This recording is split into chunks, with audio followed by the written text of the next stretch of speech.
Coming up on Mountain News this morning, President Trump threatens military action against Iran for its crackdown on anti-government protests.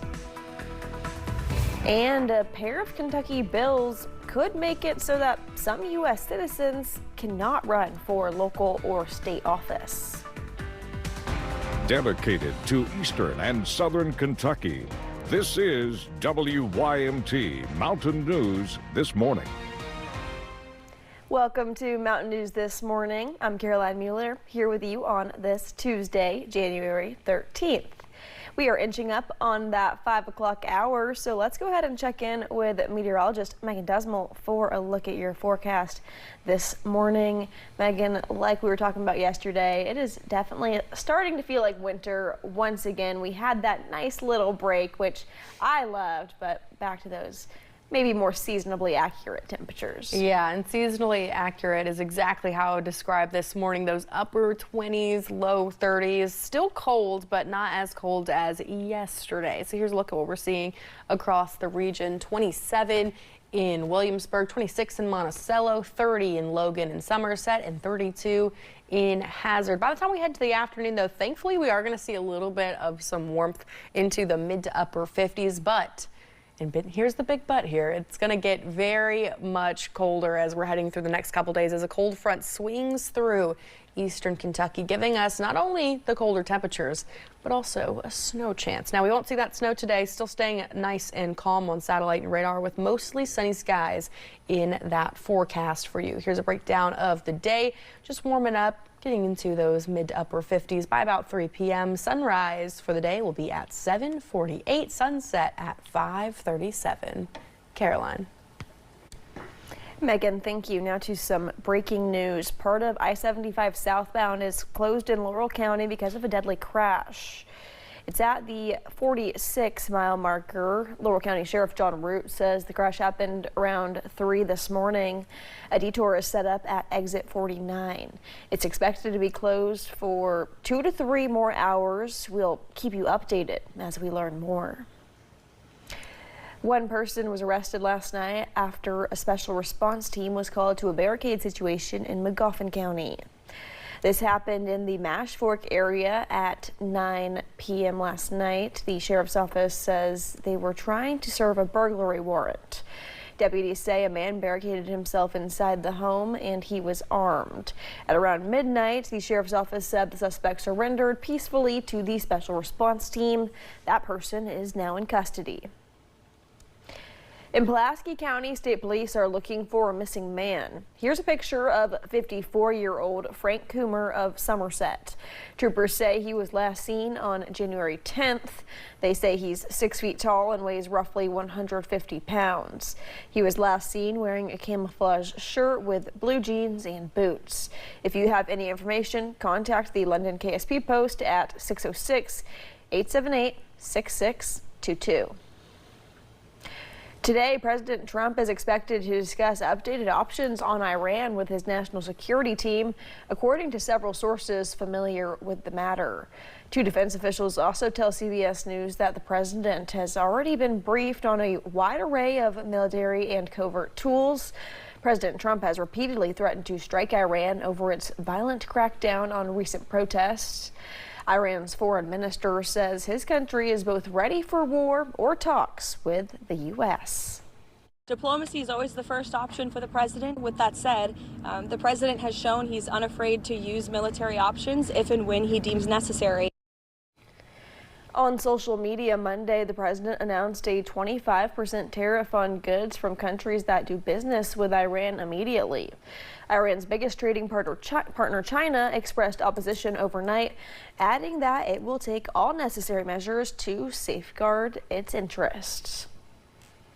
The Justice Department has charged a man shot by federal officers in Portland, Oregon last week for violently striking a Border Patrol agent's vehicle.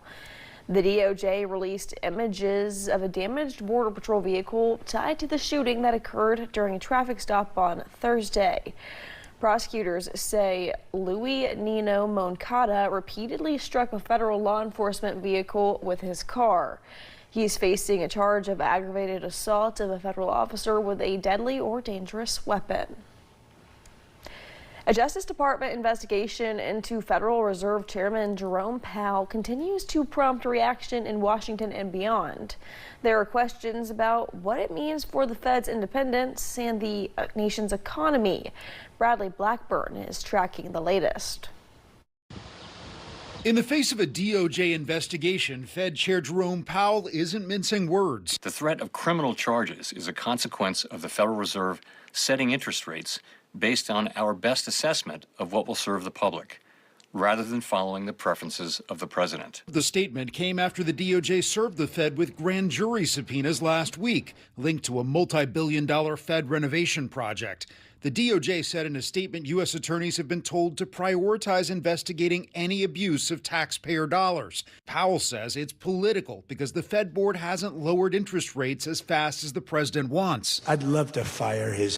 The president has criticized Powell for months and also accused him of wasting money on the Fed construction project. It looks like it's about $3.1 billion. It went up a little bit, or a lot.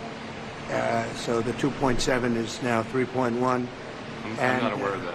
In Washington, lawmakers on both sides raised concerns an investigation could jeopardize the Fed's independence in setting monetary policy. We have to preserve the independence of the Fed. The Fed has been the gold standard for that kind of monetary policy decision making.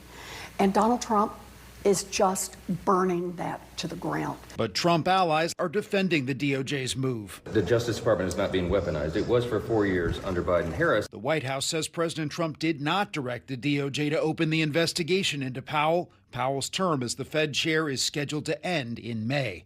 Bradley Blackburn, CBS News, New York.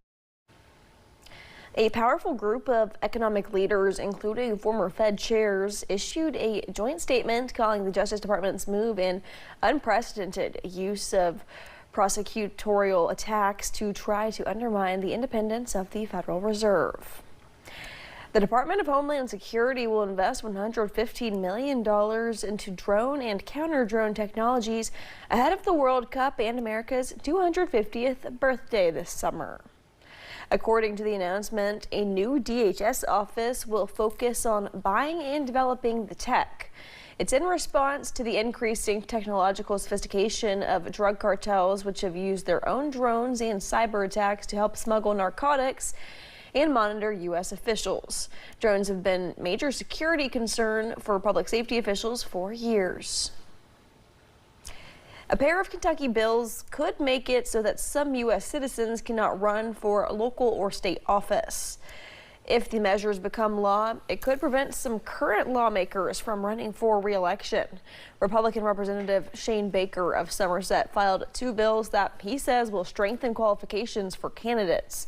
House Bill 186 focuses on local elected officials, while House Bill 259 is a proposed constitutional amendment for state offices. Both would require candidates to be natural-born U.S. citizens.